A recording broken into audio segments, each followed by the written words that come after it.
Hello and welcome to Merlin's Manor. Today I'm doing a video that I've been wanting to do for a while now, and that is on board game organization. I oftentimes see people ask in different board game groups how people organize their board games. So I've been wanting to do a video myself on this topic, and my board game organization changes up over time, but there's a lot that stays the same. As more board games come in, I kind of adjust things. But let's go ahead and jump right on into how I organize my board games. And there is a little bit of a if it fits, it sits kind of thing going on here with my board games. And so that kind of influences the way I organize them as well. Sometimes there are some games that are just kind of slotted in where they fit. Now, this Kallax here has most of my cooperative games in it that are able to fit in the Kallax. I have some oversized cooperative games that are on the top here, as well as in some other areas. But a lot of them fit in this Kallax, but they're not all cooperative games because I don't have enough cooperative games just to fill my 4x4 Kallax here. And so there's going to be a little bit mixed in as well. Let's go ahead and jump in, and I'm going to start off by going over this corner here, and we're going to move around as we go.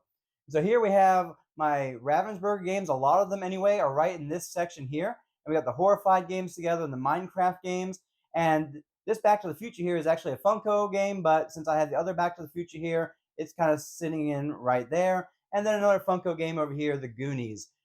These are all cooperative games right here, and these are the storybook games that are all together as well. And there is one competitive game in here, Minecraft Builders and Biomes. It's just here because it's right next to Minecraft Portal Dash, which is cooperative, as well as it's a Ravensburger game, and so it's just kind of slotted in there as well.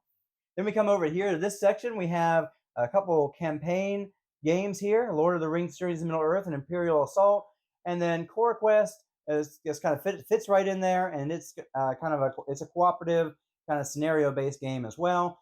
Then over here we have Marvel United, as well as the Disney Villainous, kind of filling in that Disney IP going on there. You got Paint the Roses Red, which is a cooperative game as well, but of course Villainous is competitive, but it's there kind of slotting in along with the Marvel stuff, as well as it fits really well. Again, that's that if it fits, it sits. And also One Deck Dungeon is a solo slash two-player cooperative game, or can play up to four if you have a couple versions of it there. But anyway, it's kind of slotted in here because it fits right in that section right there. Okay, now that I got my chair turned around here, I'm going to go over this next section. And here we have a bunch of cooperative games here as well. Spirit Island, Atlantis Rising, got a little bit of an island theme going on there. And then you just have the Loop thrown in there, another cooperative game. And you have Escape Zombie City.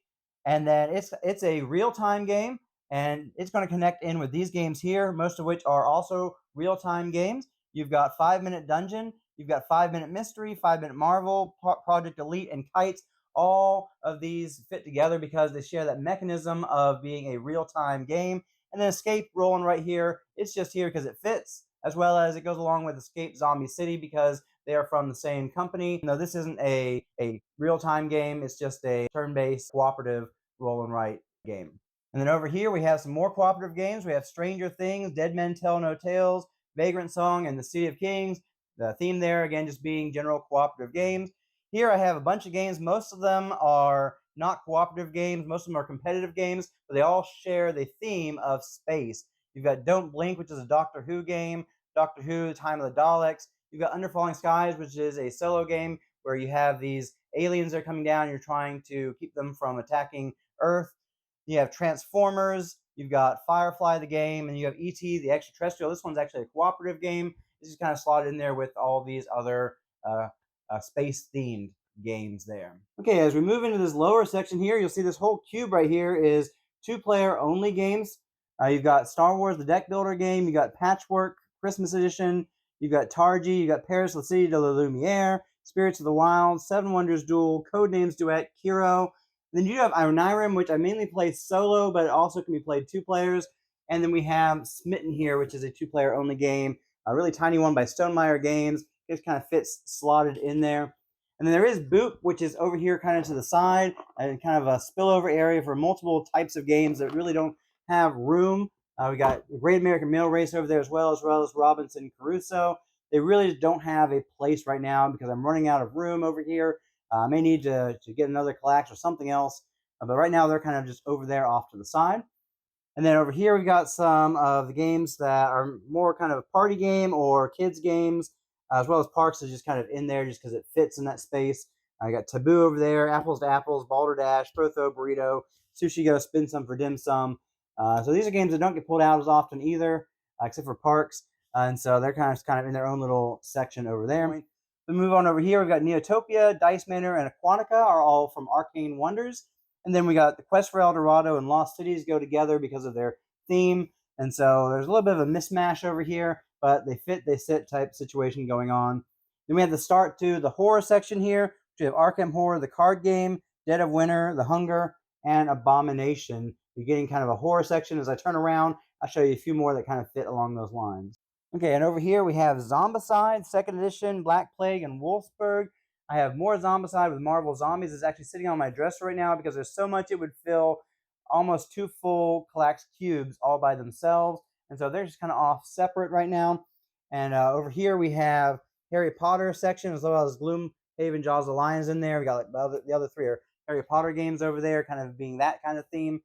And we're going to jump up here. We've got games that can basically this size box for the most part, kind of fitting where they can fit based on their kind of having a different box size than a lot of typical boxes. And so we got Boss, we have Red Cathedral, Machikoro, Calico, Cascadia, and Furnace all there just because they fit well together. And then over here we've got my Legendary series, Legendary Buffy, Legendary Encounters Firefly, Legendary Marvel, and an expansion there for that, as well as just randomly because it fits in there, Chronicles of Crime there, 1400. Okay, so coming on over to my second Kallax here, we have some Frank West City of Kings games that are all kind of together here. Up top, we have Adoran Gardens, Race to the Raft, and the Isle of Cats. And if you remember when I was in this section over there, there's actually City of Kings is another Frank West game that's a cooperative game. And so it's over in the cooperative section, but right near the rest of his games here that are competitive. And then if you were to be able to see all of the ones in this row, a lot of them share the common mechanic of polyomino tile placement. We've got Race to the Raft, which has polyomino tiles, Isle of Cats. Ark Nova has an aspect where as you're building out your zoo, you're using those polyominoes. Junk Drawer is a polyomino placement game. Tapestry's got that aspect of polyomino placement as you're filling your little board there with a bunch of different city kind of tiles, different buildings and whatnot. Whistle Mountain has polyominoes. Planet Unknown, as we get down to the lower section, you'll see some more polyomino games in the area as well. Before we get down to that, here we have this section, shares the nature kind of theme here. So you got Meadow and Earth and Mariposas, which is about butterflies migrating, and the John Muir Trail here, Trailblazers, all have that nature theme to them. And then if we continue on down here, we've got all my different trekking, underdog games type games here. We've got Trekking the World, we got Her Story, we got Trekking Through History. And then kind of going along that kind of theme of traveling through history, we've got Books of Time here. And you've got Super Hot, the card game, just kind of because it fits in there. It's also got this kind of slowing down time thing, so you can kind of relate it to that time thing that's going on with a couple of those games there. So we see a few different themes kind of coming out in this section, but it started out with an underdog games section, and they kind of branched out into similar feel type games in some ways there. Okay, these next 2 cubes here have one thing in common. They all are Stonemaier games. So they are grouped by publisher. And if you look up here as well, you're going to see the Wingspan nesting box as well. And so that even kind of continues that theme up into the oversized section of those Stonemaier games. Now, Wormspan came in just in time to be included in this, and so I'm glad it came in time. Now, if we come on down here, we're going to see that the common theme here is dinosaurs and dragons. And if Wormspan were going to be played less often, I'd probably have it down here closer to this section so it can be with Flamecraft and as being another dragon-related game. But since it can be played a little more often, it can just be kind of somewhat close up here at the top. And so we've got Dinogenics, we've got Dinosaur World, we have Flamecraft, and we have Fossilis in this section. Then we jump on over here, and we have Reavers of Midgard and Champions of Midgard together as they are from the same kind of universe. They actually used to be up here before I had 2 more Stonemaier games here, just because they kind of went color scheme-wise. But now we have that full Stonemaier cube. They've moved over to here. And there's a little bit kind of a mismatch here because Museum Pictura and Encyclopedia don't really have anything that relate at all to these 2 games, but they do relate to one another, as in they are from the same publisher as well. Okay, now as we move into the lower part of this Kallax, we have the continuation of the polyomino tile placement games. And these ones are in a slightly smaller size box, and so they fit better here that way. And so they're all together because they have the same size. We got Project L, Feast for Odin, Tenpenny Parks, and New York Zoo. And then because there's some extra space over here, World Wonder is another polyomino tile placement game you can fit right on in there. So we've got this combination of they fit together because of that game mechanic of polyomino tile placement, as well as they literally fit together size-wise, and so that works well there. We come on down here, we've got 10 Plagues, the card game, which is kind of, it just is there because it fits, it sits. And we have My Island, another polyomino tile placement game, and My City as well, both by the same company, kind of a continuation of one another, and polyomino tile placement. Then kind of a couple random games down here, Gugong and Santorini, New York. Then we come up on over here. We've got games that fit well size-wise, including some kids' table board gaming games, which I may wind up, as I get more of those, trade out these games to just have a full cube of kids' table board gaming. Right now, this is the best way that they fit, and so we haven't quite done that yet. We've got Creature Comforts, Maple Valley, and Dice Veggies. Jump over here, we're going to have Power Plants as a kids' table board gaming game as well, and so those are all kind of together. And then Seven Wonders Architects and Lizard Wizard just fit well in this space, and so that is why they are there. As we move into this section here, we've got Sagrada and 3 different versions of Azul. We've got Azul's Queen Garden, Azul Master Chocolatier, and Azul Stained Glass of Sintra. Of course, 3 different Azul games go together without saying. And then Sagrada kind of fits a little bit in the kind of, it's got kind of a stained glass as well as Azul, and so it's got kind of a similar feel there with the looks there. And then we just have randomly, because it fits there physically, 3 Dragon Ante, and its expansions right behind it there. In fact, a lot of times I'll keep some expansions behind the primary games, or at least their boxes there, as a way to store those there out of the way. And then we're going to come over here in just a moment and look at the other side. Okay, and then over here on this side, we have a bunch of Disney games. Snow White and the Seven Dwarfs, Big Thunder Mountain Railroad, Haunted Mansion, Jungle Cruise, and Sidekicks. 4 of those are actually based off of Disney Rise, and the last one is just a random Disney game down there. And then, of course, I already mentioned Power Plants being kind of related over here to the kids' table board gaming in the next cube over. These ones are all here because they fit well with the size of the box there. So we have Mists Over Carcassonne, Century Golem Edition, Splendor, The Downfall of Pompeii, and Lemony Snicket's over there, as well as Pollen right up there, all just because they fit well physically. And then down here, we've got a couple small box ticket to rides. And these are really just here because they fit well. Honey Buzz, Summer Camp, Planted, and Fast and Furious. Not really much thematic going on there or any other way of organizing, just they have similar sized boxes, and so they sit right on there. Then on over there, we've got another section. This is just mainly just random stuff at this point. We do have 2 different versions of Catan. We got Settlers of America and Germany, and then we just have randomly thrown in there Chai and Clank Catacombs, just because I didn't really have anywhere better to put them at this moment.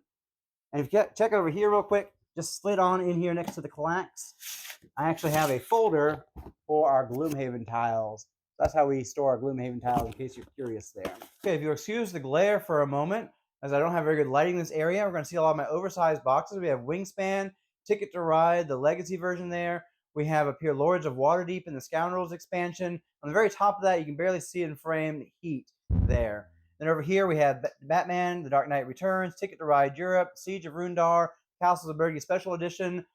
We have Everdell over here. We have Quacks of Quellenberg. So all these are up here because they are oversized. And there are some small box games, Ghosts of Christmas here. We have the Mindspace, and we have Vidoran Gardens. Those are there just because there's not really a lot of good places to put small games. We also have our Love Letters games, Marvel Love Letter, Star Wars Love Letter, just because there's not a great place to put them, so they just wind up there on top of the Kallax. And then over here we have some more oversized games. We have Frosthaven, we have Gloomhaven, we have Crimson Scales, which goes along with Gloomhaven there. Then we have this, which is kind of an awkward box, don't go in there. And then we have Zombie Dice over here, as well as a few little extras that I just kind of store up on this shelf. And now we're going to get into some random shelving over here. A lot of my really big games that don't fit well I have over here. We've got Betrayal Legacy, Clank Legacy, and Assassin's Creed Brotherhood of Venice, and Fireball Island. All are really big games, and so they're kind of just on here. And then we have some more overflow happening on top of this printer right here.